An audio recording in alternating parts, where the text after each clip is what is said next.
जी अज mobile मंगाया अपना ना नून वाले को डिलीवरी तो लग्या खोलन ए ओपन लग्या करन चोरी तनवीर लगा ओपन करन देखो हूँ की निकलता मोबाइल निकलता या की निकलता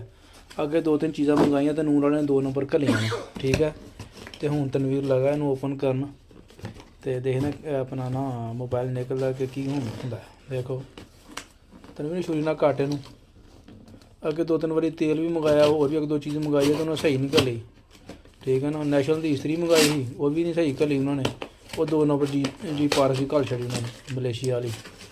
तो हूँ देखो मोबाइल सैमसंग का मंगाया तो यह देखो सारे गत्ते शत्ते पा के घल देते ना यह मोबाइल भाई थोड़ा खोलेगा तनवीर ओपन करेगा तो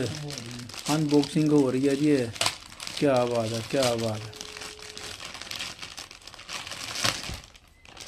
सारी अनबॉक्सिंग होएगी तो उस हाँ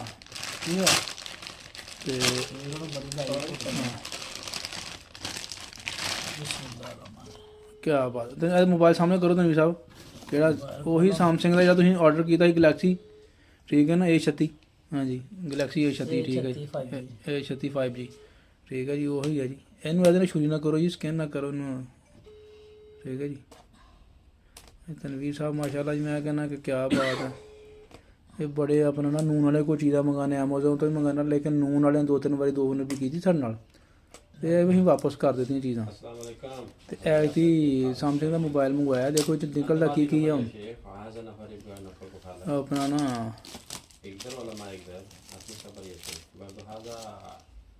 और साइड में करो हाँ जी तनवीर जो ना